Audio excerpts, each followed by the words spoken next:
Assalamualaikum warahmatullahi wabarakatuh. Bapak Ibu peserta webinar hari ini, kita sudah kembali memulai lagi untuk sesi ketiga atau subtema yang ketiga. Di sini telah bergabung Bapak Sandiaga Salahuddin Uno. Assalamualaikum Bapak. Waalaikumsalam warahmatullahi wabarakatuh. Apa kabar semuanya teman-teman dari Kala Business School? Yeah. Siap, syukur alhamdulillah dan terima kasih Bapak. Masih dalam suasana Lebaran. Mohon maaf lahir batin Bapak. Ya, mohon maaf lahir dan batin. Semoga amal ibadah kita diterima dan sukses untuk Kala Business School melahirkan entrepreneur-entrepreneur penggerak ekonomi bangsa. Baik, terima kasih. Sebelum Bapak Sandiaga kita persilakan untuk subtema yang ketiga, saya izin memperkenalkan profil dari Bapak Sandiaga Salahuddin Uno. Beliau adalah Wakil Gubernur Jakarta 2017 sampai dengan 2022 yang terpilih, yang kemudian dilantik pada Oktober 2017 hingga Agustus 2018. Namun itu karena beliau adalah kandidat Wakil Presiden Republik Indonesia pada pemilihan umum 2019 yang lalu.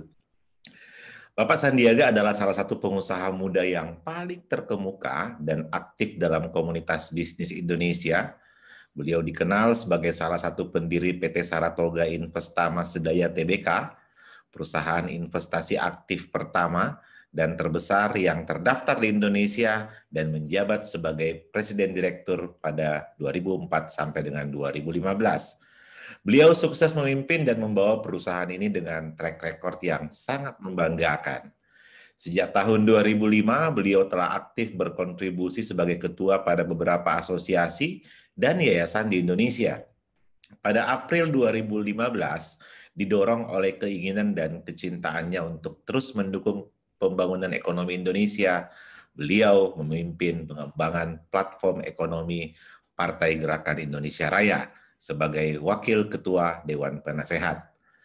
Pada Oktober 2016, Bapak Sandiaga mendapatkan gelar Distinguished Research Professor in Residence title dari George Washington University, Amerika Serikat, sebagai bentuk penghargaan atas konsistensi beliau terhadap dunia kewirausahaan. Bapak Sandiaga Uno meraih Master of Business Administration juga dari George Washington University, di mana sebelumnya meraih gelar Bachelor of Business Administration dari The Wichita State University, Kansas, Amerika Serikat. Dan baru saja pada tanggal 25 Juli 2020 yang lalu, beliau meraih gelar Doktor Manajemen dengan konsentrasi Strategic Management pada Universitas Pelita Harapan, Jakarta. Dan luar biasa dengan indeks prestasi kumulatif yang 4,0. Ini juga pencapaian yang sama dengan pencapaian beliau ketika menyelesaikan pendidikan S2 dan S1. Selamat Bapak atas gelar doktor yang baru saja diraih. Terima kasih banyak. Mudah-mudahan bisa menginspirasi dan memotivasi. Saya juga ingin menyapa ada Bu Ima ini, Ewako, Bu Fatimah Kala, yang saya lihat hadir di sini juga. Terima kasih sudah mengundang saya di acara anniversary pertama ini ya dari Kala Business School.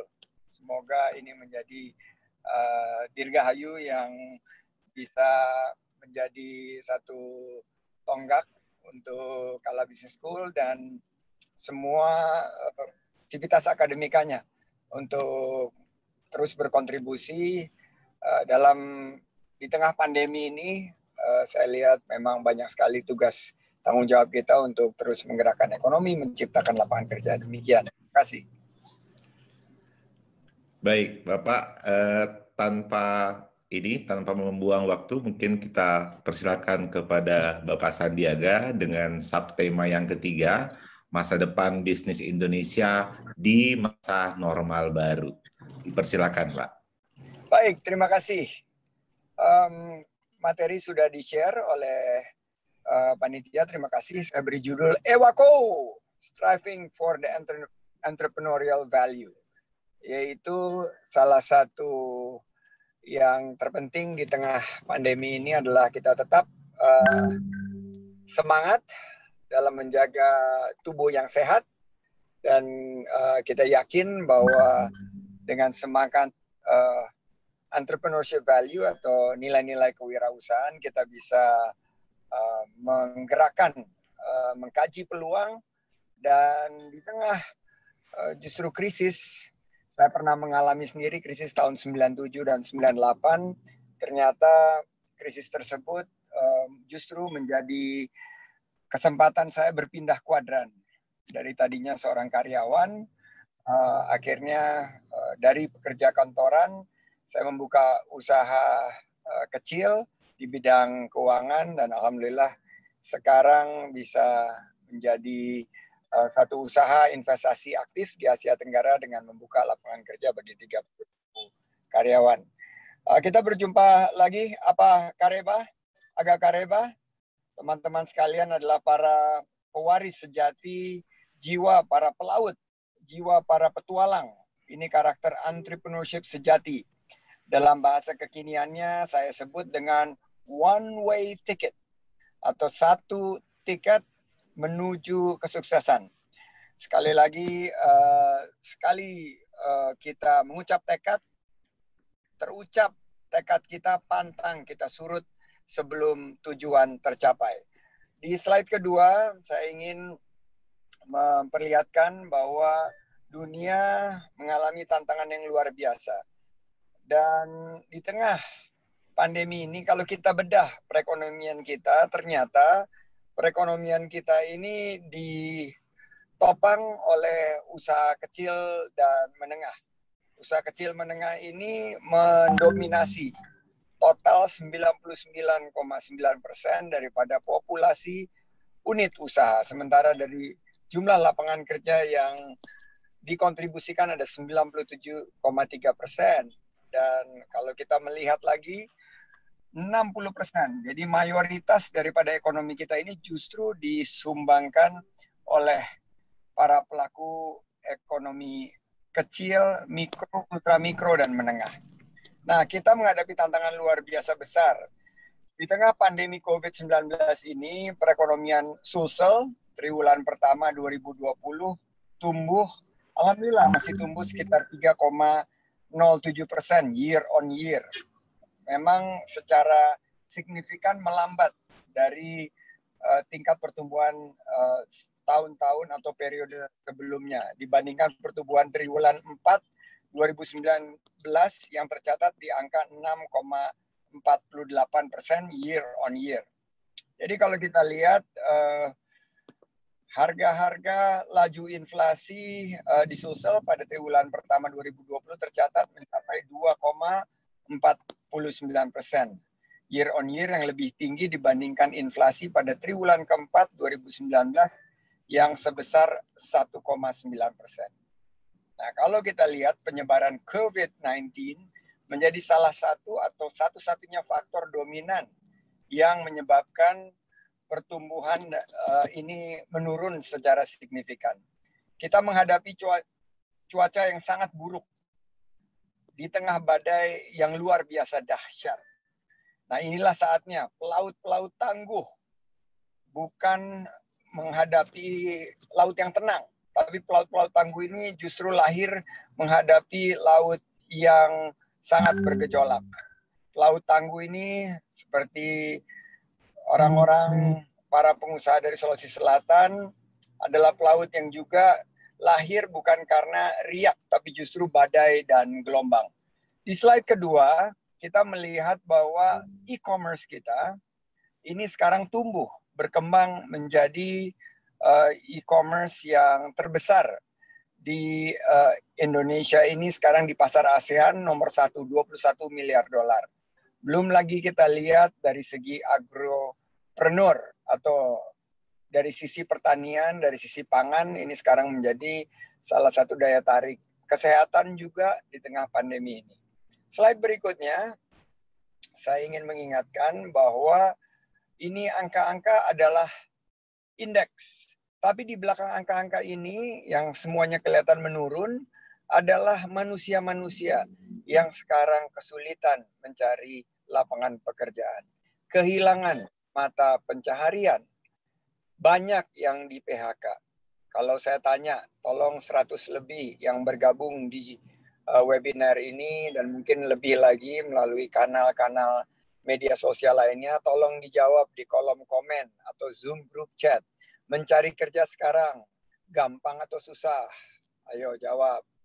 Susah atau susah banget? Nah, kalau kita lihat sekarang jawaban, ya susah, ternyata betul susah, susah sekali. Pertanyaannya, kalau misalnya kita kesulitan mendapatkan lapangan pekerjaan, kenapa kita tidak? Hamzah Has, Hamzah Has bilang susah, Ali Akbar bilang susah. Ya, Ali Akbar bilang susah. Kalau susah, kenapa enggak kita menciptakan lapangan kerja sendiri? Muhammad Patri, Isyak juga bilang susah kali Pak. Ya susah kali, itu kayaknya orang Sumatera itu ya. Jadi kalau kita bilang, ya Hai Hidayah juga ini bilang susah. Nah sekarang saya bertanya, kalau memang susah dan ternyata kita lebih mudah membuka lapangan kerja, ada solusi-solusi yang harus kita hadirkan di tengah pandemi ini. Pertama, saya ingat 2 tahun lalu Pak JK sempat menyampaikan bahwa Pak Yusuf Kalla, ya, patron kita semua, menyampaikan bahwa anak muda harus berani berwirausaha. Saya garis bawahi berani berwirausaha. Sekarang saya tanya kepada teman-teman di sini, Denny Purwanto dan lain sebagainya, berani tidak memulai usaha? Berani tidak Elpisah? Ya, berani Fuad. Ya, semua bilang berani. Alhamdulillah. Karena Pak JK bilang, beliau sebut dulu kata berani sebelum berwirausaha, Ewako. Nah, ini adalah sebuah hal yang kita ingin tunjukkan bahwa Pak JK mengerti betul artinya keberanian dalam memulai usaha. Jadi sebelum kita bilang ada modal, susah, nggak punya modal, lebih susah lagi, kita harus berani dulu. Artinya betapa pentingnya karakter, personality, dan values untuk menjadi entrepreneur. Maka hari ini saya ingin berbagi bahwa modal utama adalah berani untuk memulai. Hari ini juga saya ingin berbagi bahwa pengalaman adalah lebih penting sebagai modal dari hasil pendalaman ilmiah saya di penelitian saya, dan saya ingin share di Kalla Business School hari ini. Kalau kita lihat di slide berikutnya adalah kenyataan bahwa banyak sekali masyarakat kita yang kehilangan pekerjaan. Sektor-sektor yang menjadi penopang kita, UMKM, sektor-sektor yang berkaitan dengan hal-hal yang ada dalam keseharian kita seperti konsumsi, sektor-sektor perdagangan, semua lumpuh, jatuh terpukul di ronde pertama daripada krisis ini. Nah, justru saya melihat bahwa solusinya adalah kewirausahaan. Sekarang saya tanya yang hadir di sini, harga-harga di tengah pandemi, di rumah saja, biaya hidup kita sekarang makin turun apa justru makin naik? Saya mau tanya, tolong di... Oh, naik. Ya, Fuad. Ainul bilang naik. Denny bilang naik. Ya, hadir. Suci bilang naik. Semua bilang naik. Nah, justru ini adalah kita melihat, saya mau tanya, karena Kalla ini juga sibuk di bisnis energi baru dan terbarukan seperti hydro. Listrik sekarang turun atau naik listrik? Bagaimana? Bagaimana listrik naik? Sakila bilang naik. Kurni bilang naik, Rafli bilang naik. Oke. Padahal kita memiliki sumber energi baru dan terbarukan yang melimpah.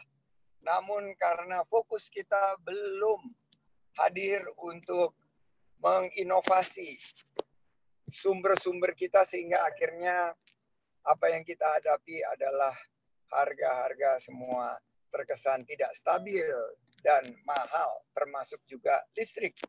Nah, kita melihat bahwa kewirausahaan apa yang dimulai oleh Pak Ahmad Kalla dan keluarga Kalla di bisnis baru dan energi baru dan terbarukan ini menjadi solusi. Haruslah kita kembangkan. Slide berikutnya.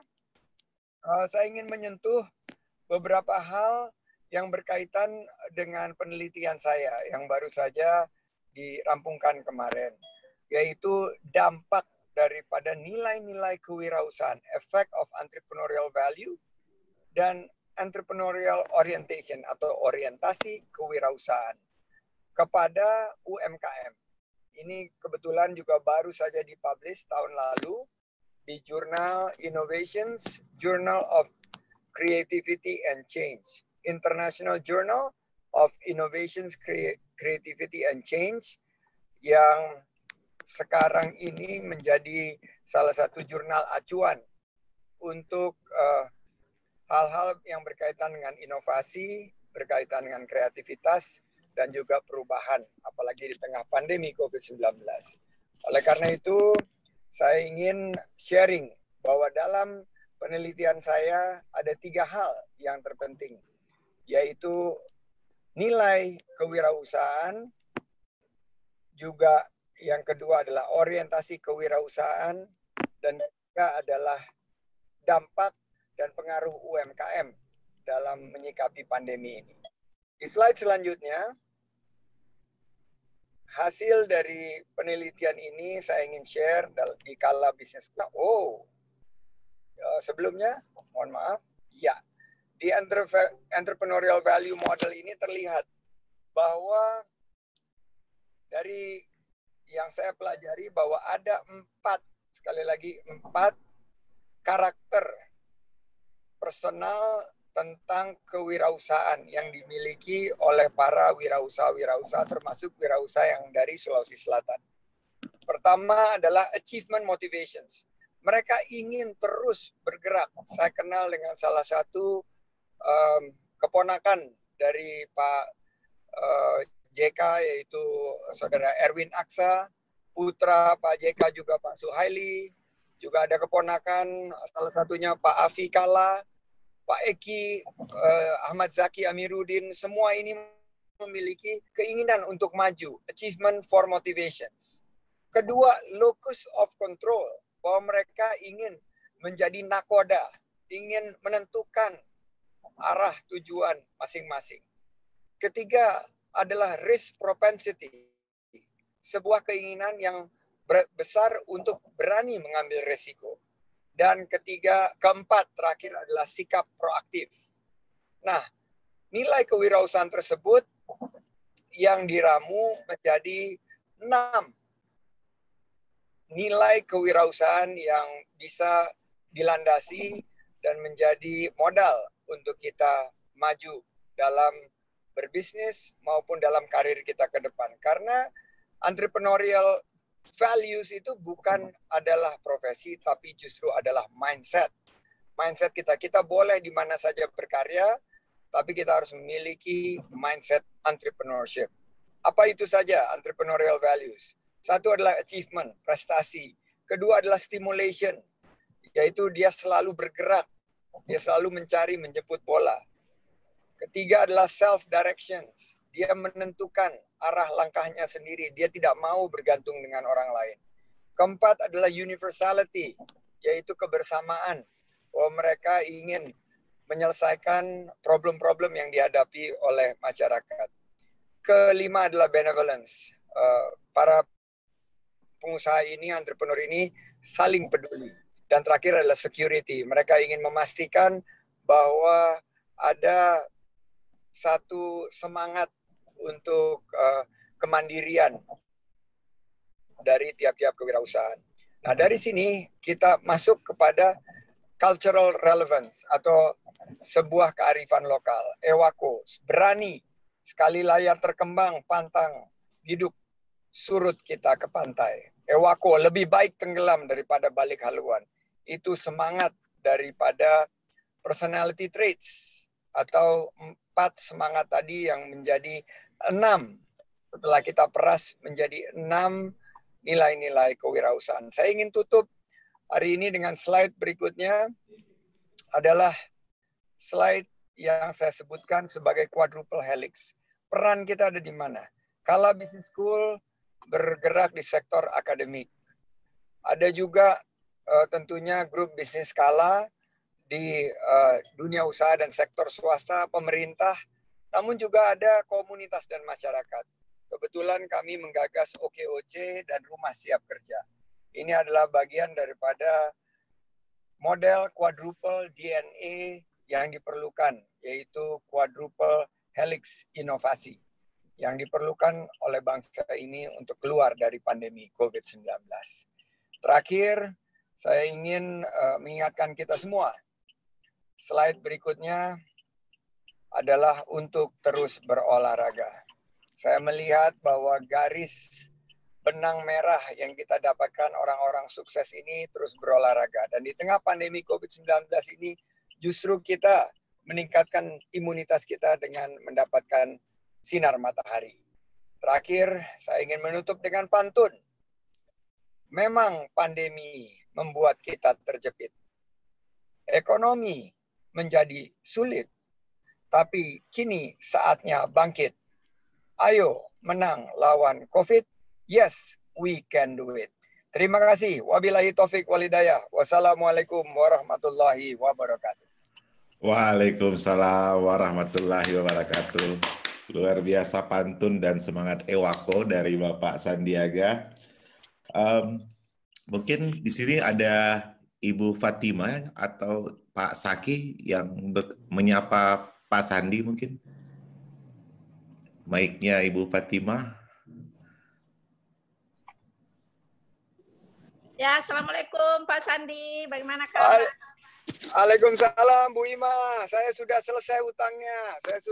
Pak Eki sudah menikah. Saya sudah lega sekarang Pak Bu Ima. Alhamdulillah. Terima kasih banyak ya sudah join Pak Sandi di sini. Saya terima kasih justru diundang di saat-saat pandemi begini. Kita harus rajin bersilaturahim secara virtual, Ibu Ima. Ya, makasih banyak Pak Sandi. Baru datang ke pernikahan anaknya Pak Mohtar, keponakan Bu Ima. Ya, Tersi tidak sempat ke sana.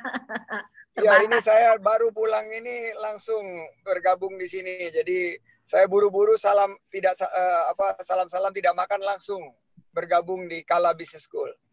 Ya, makasih banyak ya. Sukses selalu Pak ya dengan OC-nya. Yuk kita sama-sama.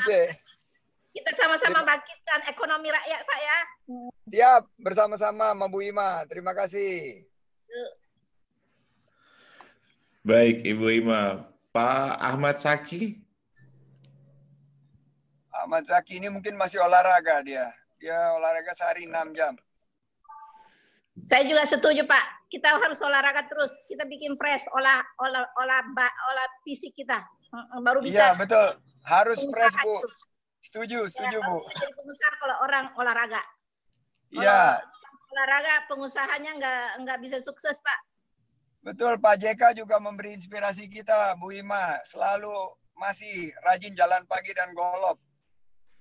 Saya 30 menit minimal, Pak. 30 menit itu yang paling dianjurkan, Ibu.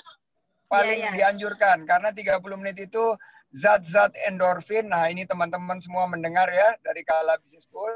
Allah Subhanahu wa Ta'ala menciptakan zat endorfin. Kalau kita berolahraga 30 menit, zat tersebut secara natural akan keluar dari sistem kita dan ternyata zat endorfin ini membawa satu sikap optimis dan sikap positif kita sehingga hari-hari kita ke depan kita jalankan dengan penuh semangat. Ya, stay safe ya, stay healthy Pak. Stay healthy, stay safe. Terima kasih. Saya kembalikan ke moderator. Lanjut Pak Ahmad Zaki, kelihatannya masih bobo. Pak Ahmad Saki sudah bergabung baru saja Pak. Pak baru Saki. Saja. Hadir. Ya, silakan Pak Ahmad Saki. Silakan kami mendapat pencerahannya untuk Iki Coklat ini Pak Ahmad Zaki. Bagaimana strateginya Iki Coklat? Lagi nyetir. Silakan lanjut. Nah, baik. Pak Ahmad Zaki ini memiliki usaha yang menarik sekali nih, guys. Teman-teman. Dia melakukan satu terobosan yang luar biasa. Selama ini kita keranjingan makan Belgium coklat. Padahal saya pernah ke Belgia, saya tidak menemukan satu pohon coklat pun di sana. Tidak ada pohon kakao. Ternyata Pak Eki ini bersama dengan keluarga Kala melakukan terobosan. Tidak ingin kita terus mengekspor kakao secara mentah dan mengimpor Belgium coklat dari Belgia sana. Akhirnya dilahirkanlah Iki Coklat. Sayangnya sedikit sekali baru digeser-geser ke kami, karena kami ingin promosikan ini Iki Coklat supaya kita bangga mengkonsumsi coklat produksi dalam negeri. Betul ya Bu Ima ya, Pak Ahmad Zaki? Ya Pak. Kita dorong Iki Coklat ini supaya bisa sejajar dengan Toblerone. Amin. Amin ya rabbal alamin. Baik, sambil menunggu pertanyaan dari kolom chat, ini sudah ada pertanyaan yang sebelumnya masuk di Google Form untuk kepada Pak Sandi. Siap. Ini yang pertama dari Ibu Besek Sakinah Mawaddah. Bisnis apa yang baik dilakukan para ibu-ibu yang gaptek teknologi, dan seperti yang kita ketahui di era sekarang ini, kita sudah berada di era teknologi. Ya, ini pertanyaan bagus sekali dari Ibu Besek Sakinah Mawaddah.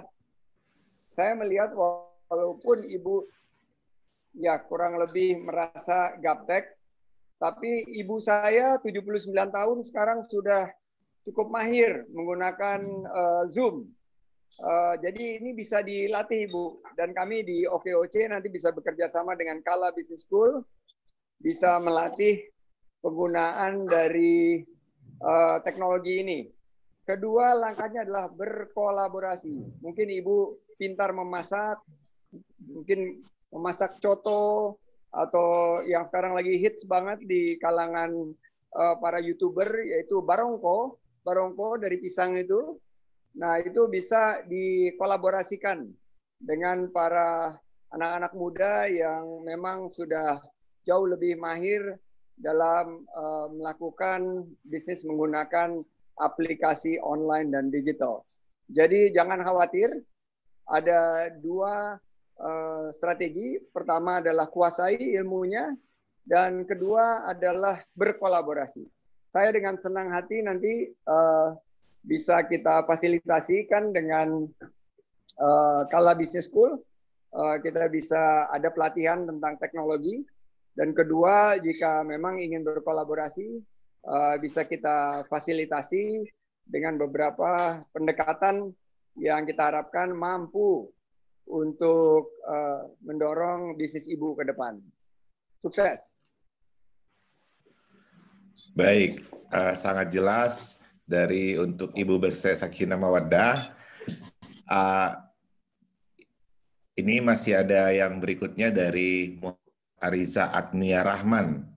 Bagaimana cara membangun mental serta mindset yang tangguh dalam berbisnis, terutama ketika baru memulai maupun jatuh di pertengahan.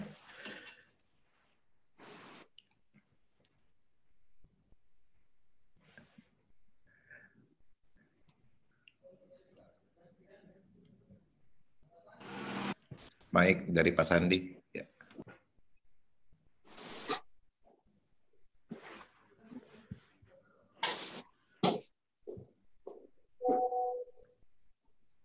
Baik. Alhamdulillah, Ya, akhirnya ya. di-unmute juga. Ya, jadi cara membangun mental dan membangun mindset kita di tengah pandemi ini agar kita tangguh adalah bagaimana kita bisa menyikapi bahwa kegagalan itu adalah anak tangga menuju kesuksesan. Selama ini banyak para pengusaha yang ingin sukses secara instan. Kalau kita pelajari dari ayahanda dari Bu Fatimah Kala ini, kita belajar betul-betul. Salah satu caranya memotivasi kita adalah membaca buku dari para pengusaha-pengusaha yang sukses. Di situ kita bisa belajar bahwa menjadi sukses itu harus perlu jatuh bangun. Saya sebelum memulai usaha pernah ditolak 25 kali. Sebelumnya saya juga merasakan susahnya mendapatkan klien dalam membuka usaha. Alhamdulillah dengan kerja keras akhirnya kita bisa menembus satu peluang, dan saya ingin berikan bekal agar kita tetap semangat, yaitu kerja 4As. Kerja keras itu yang pertama, kedua adalah kerja cerdas, as yang kedua adalah kerja cerdas, ketiga adalah kerja tuntas, yang penting adalah kerja ikhlas.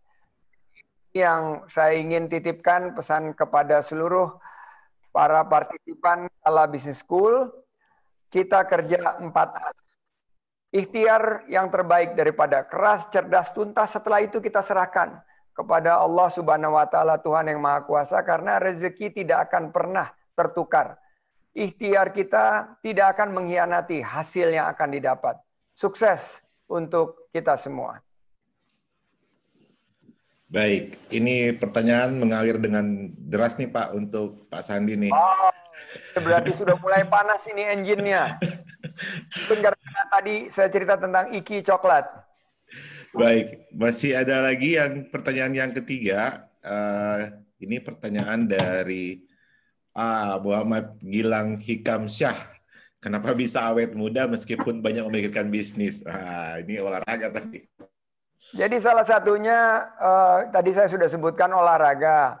Tapi yang paling penting adalah kita harus memiliki satu yang saya sebutkan ya, ada 4 quotient. Kalau dulu semua anak diukur IQ.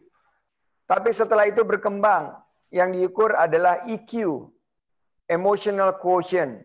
Ini harus kita asah dan kembangkan. Ketiga, sekarang udah spiritual quotient. Gimana caranya kita memiliki landasan fondasi spiritual yang kuat. Nah, yang terakhir di tengah pandemi ini, agar tidak stres, agar tidak galau, agar tidak baper, semuanya harus punya EQ. Jadi IQ, EQ, SQ, dan EQ. Apa itu EQ? Pak Amril, tahu nggak EQ? Emosional. Emotional, EQ. Ya. IQ intelligent, SQ spiritual. Kalau EQ ini mudah-mudahan di Kala Business School bisa membuka, tapi tidak bisa diajarkan. Harus ini betul-betul kita aplikasikan. EQ itu adalah adaptive quotient. Adaptive quotient. Jadi cara kita pivot. Begitu kita melihat kesulitan, kita pivot. Kita melihat ada rintangan, kita melakukan satu penyesuaian. Nah, ini yang hanya bisa diajarkan dengan konsep magang. Konsep magang sebagai entrepreneur. Mudah-mudahan nanti kita bersama OKOC, bekerja sama dengan Kala Business School, bisa mengembangkan adaptive quotient ini di tengah dunia usaha, di tengah-tengah ekonomi yang sangat bergejolak ini. Jadi kemampuan kita beradaptasi, itu penting sekali. Dan kalau kita bisa beradaptasi, nggak usah stres, bos. Dan kalau nggak stres, kita tidak cepat tua. Coba lihat Bu Ima itu. Juga tidak, Bu Ima itu awet muda itu. Karena tidak pernah stres. Karena selalu beradaptasi. Itu yang kita harapkan juga nanti di Kala Business School. Kita bisa kembangkan ilmu tentang beradaptasi.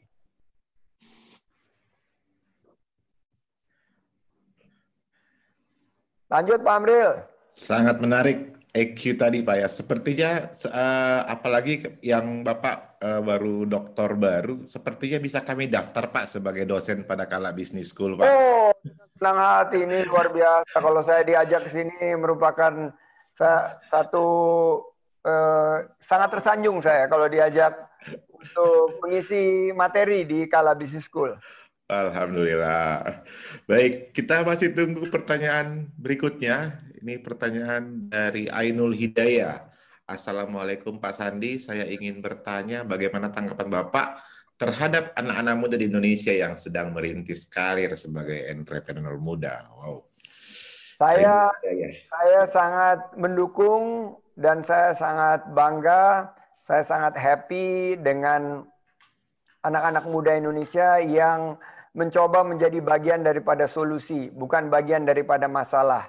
Menjadi entrepreneur muda adalah satu semangat untuk kita menggerakkan ekonomi yang sekarang sedang berat ini. Oleh karena itu, para entrepreneur muda ini mengikuti melalui research dari para milenial, ternyata 55%. Mbak Ainul Hidayah atau Mas ini atau Mbak, Mas atau Mbak. Dari milenial kita ternyata 55% menginginkan satu kemandirian. Nah, kemandirian ini bisa kita hasilkan jika kita memiliki atau memulai suatu usaha. Nah, sebagai entrepreneur memang banyak rintangan, banyak cobaan. Tapi kalau kita memiliki ilmunya, kita akan dengan lebih terbuka melakukan satu terobosan inovasi. Saya lihat di bidang yang paling terpenting adalah kebutuhan dasar kita. Sekarang di bidang pangan banyak sekali terbuka peluang. Saya bertemu dengan para petani-petani milenial yang mulai menggunakan teknologi. Kemarin ketemu di Sidrap, namanya Pak Rah. Dia mensuplai mungkin 20-30% kebutuhan beras di DKI. Dikirimkan dan yield daripada lahannya jauh lebih tinggi. Karena kenapa? Karena dia menggunakan teknologi dan anak-anak muda ini sudah mematahkan mitos bahwa petani-petani kita usianya lanjut. Nah, oleh karena itu anak-anak muda carilah bisnis dimanapun, carilah usaha di sektor yang sekarang lagi menjadi hits, tapi kita bisa fokus kepada sektor yang paling utama yaitu sektor pangan. Ya, itu Ainul Hidayah. Masih ada lagi yang berikutnya, dilanjutkan dengan pertanyaan ini dari Andi Tendri. Bagaimana tanggapan Bapak melihat perkembangan sekolah atau kurikulum bisnis di Indonesia dan peluang tumbuhnya wirausaha baru dari inkubator-inkubator bisnis nih, Pak? Wah, ini luar biasa.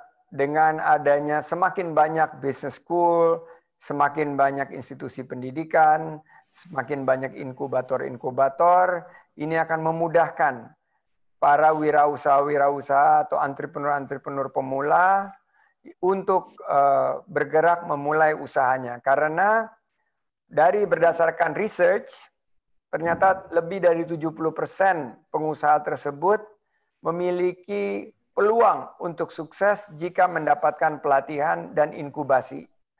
Dan dalam inkubasi tersebut, selain daripada pelatihan, yang terpenting juga adalah pendampingan.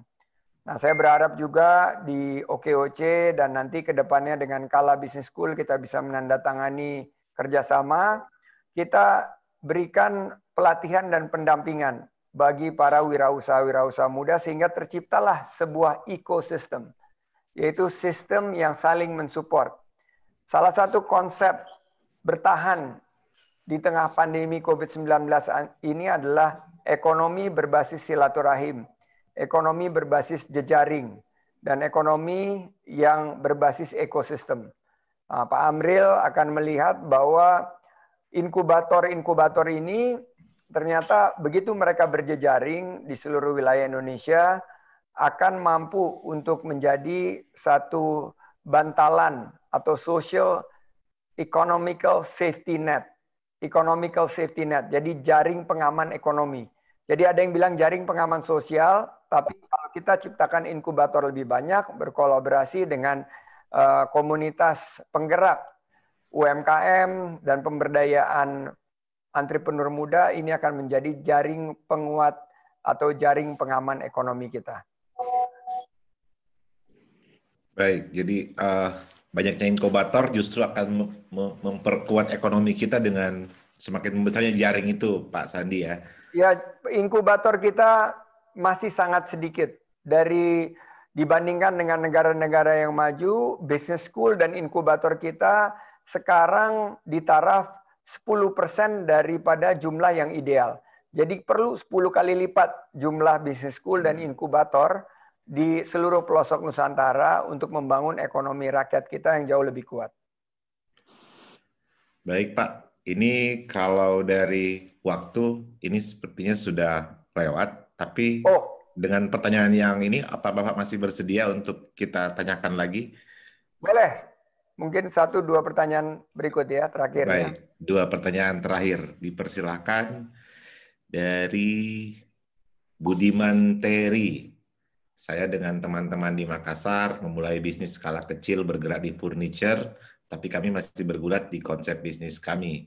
Menurut Bapak, apa yang harus kami kerjakan secepatnya tanpa banyak terlalu lama membahas konsep bisnis?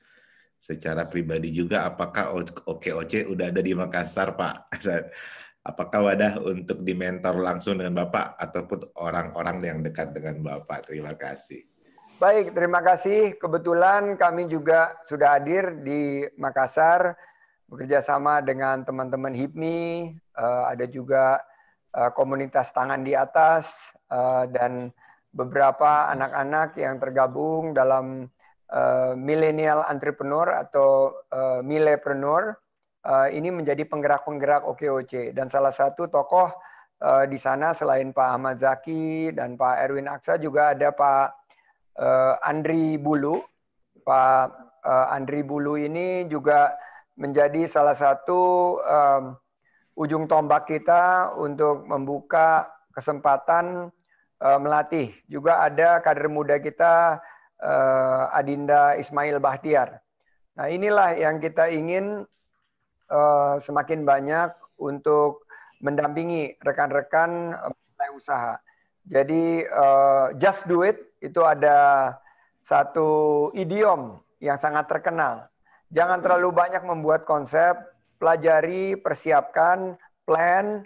Tapi setelah plan, jangan plan terus. Jangan rencana menjadi rencana. Saya ingat sekali Pak JK selalu bilang, wah orang Indonesia ini suka sekali bikin rencana. Sampai rencananya itu bertumpuk dan mengumpulkan debu.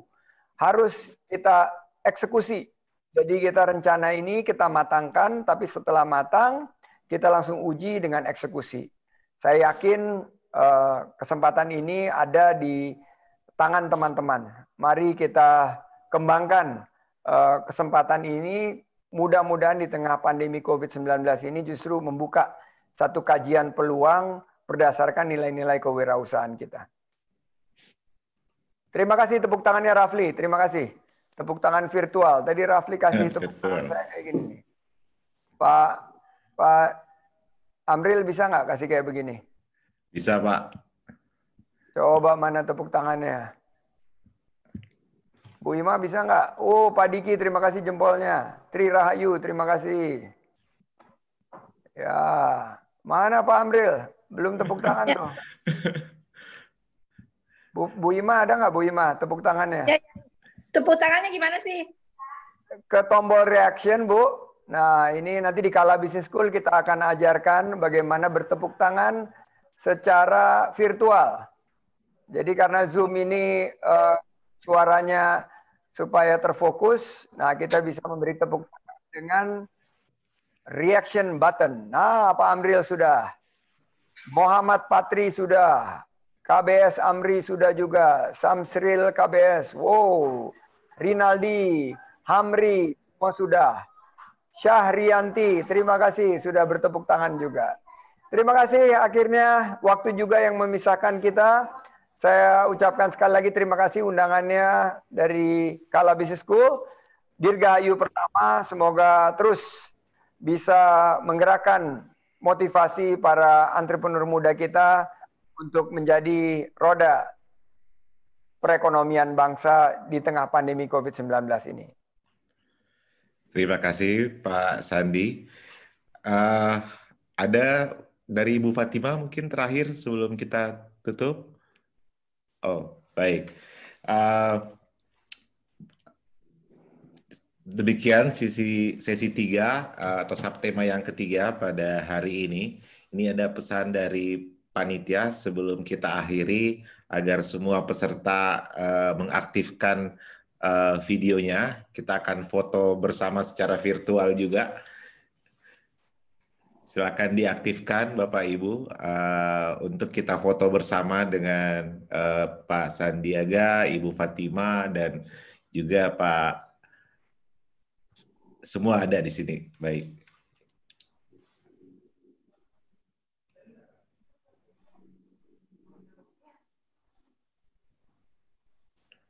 Sudah diambil panitia? Adam, pakai batik Adam.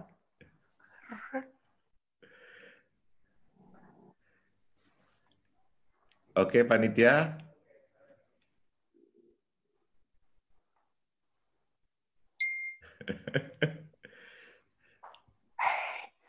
Sabar Pak, ada 7 nih. Ada 7. Oke.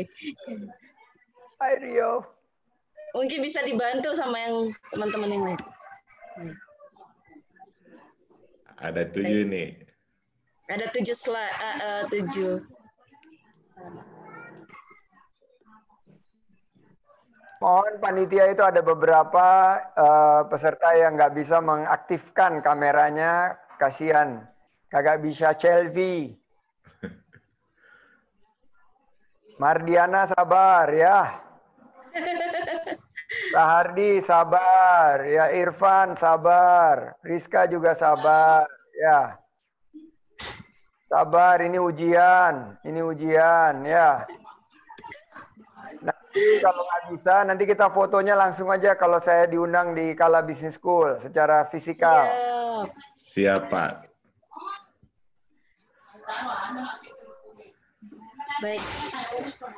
Baik, terima kasih. Sukses semuanya. Baik, terima kasih kepada Bapak Sandiaga Uno atas semuanya. Terima kasih Ibu Ima, terima kasih Pak Ahmad Zaki, terima kasih Pak Amril, terima kasih Mbak Andi Mita, terima kasih Mas Salahuddin. Semuanya sukses. Ewako. Wassalamualaikum warahmatullahi wabarakatuh. Waalaikumsalam warahmatullahi wabarakatuh.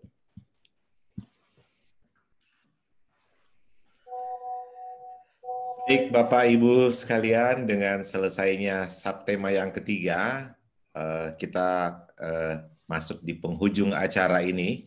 Kita mengucapkan terima kasih yang sebesar-besarnya kepada 3 narasumber kita, Ibu Fatimah Kala, Bapak Muhammad Rahmat Kaimuddin, dan juga Bapak Sandiaga Uno. 3 pemateri tadi telah memberikan kita banyak sekali pesan bahwa di tengah pandemi ini, menyerah dan pasrah bukanlah mentalitas kita. Kita adalah bangsa petarung, semangat itu selalu ada, karena yang dibutuhkan adalah kolaborasi demi mengenali, memahami, dan merespon tantangan terkini dari peradaban yang diakibatkan oleh pandemi. Dalam kesulitan ada kemudahan dan tidak ada pelaut ulung yang lahir di laut yang tenang. Amril Arifin mengucapkan terima kasih atas kehadiran Bapak Ibu semua. Assalamualaikum warahmatullahi wabarakatuh. Ewako. Waalaikumsalam warahmatullahi wabarakatuh. Terima kasih banyak Bapak Amril Arifin dan terima kasih banyak kepada para narasumber. Baik, untuk para peserta webinar sekalian untuk tetap standby di tempatnya karena sebentar lagi kita akan mengadakan sesi kuis. Jadi siap-siap untuk para peserta webinar. Nah, di kuis kali ini saya akan menyampaikan 5 buah pertanyaan.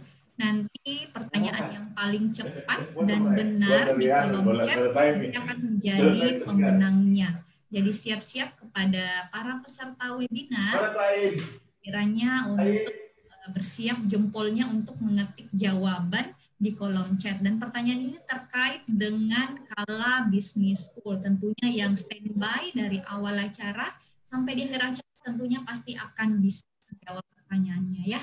Oke, baik, kita mungkin ya.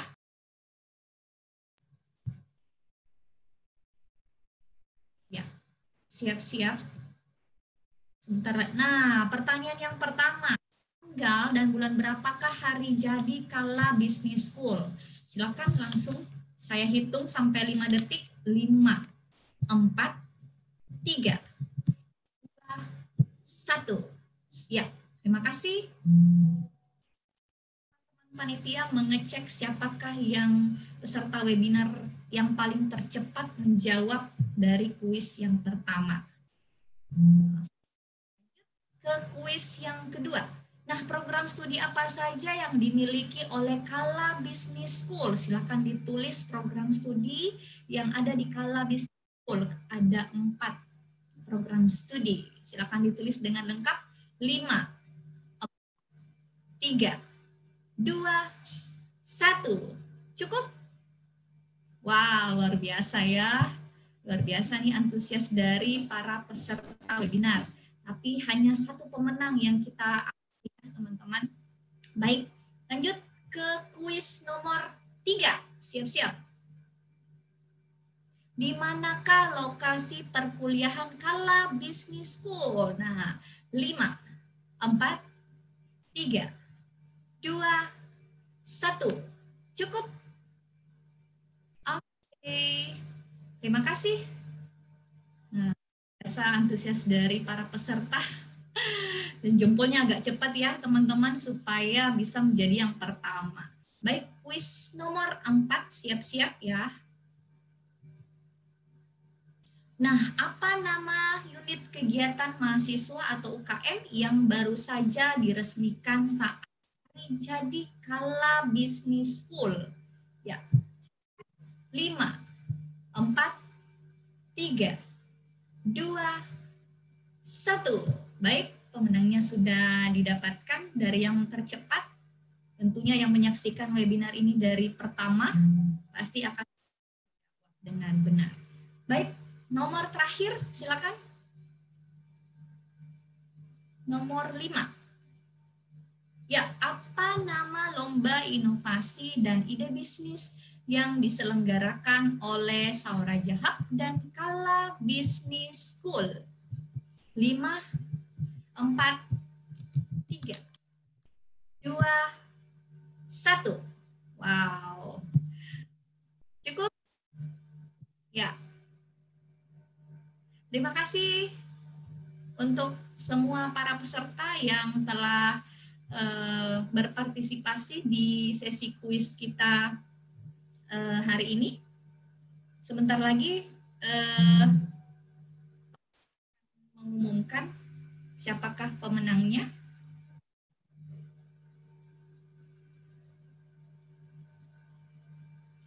Oke, gimana panitia sudah menemukan pemenangnya? Ya, tampaknya pemenangnya nanti akan dihubungi langsung oleh panitia, ya, oleh co-host.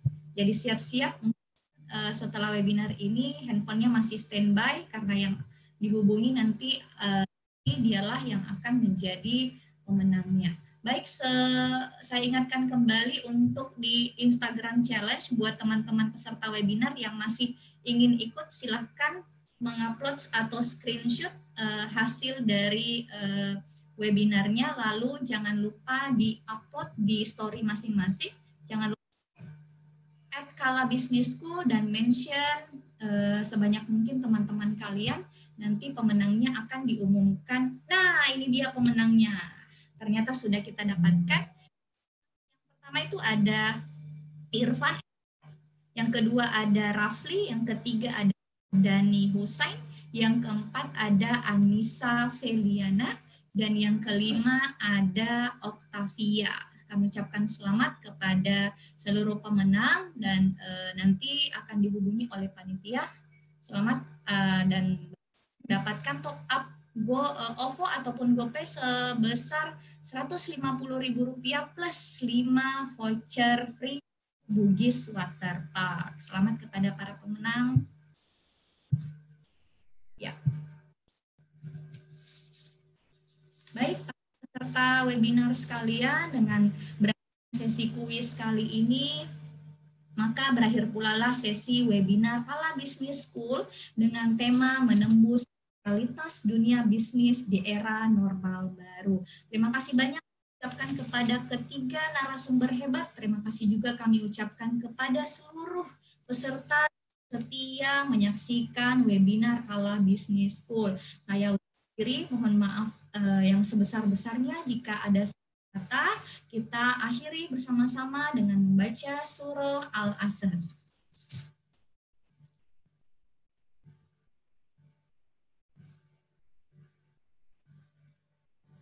Amin ya robbal alamin. Baik, saya akhiri. Wabillahi taufiq wal hidayah. Assalamualaikum warahmatullahi wabarakatuh. Sampai jumpa di acara webinar Kala Business School berikutnya. Terima kasih.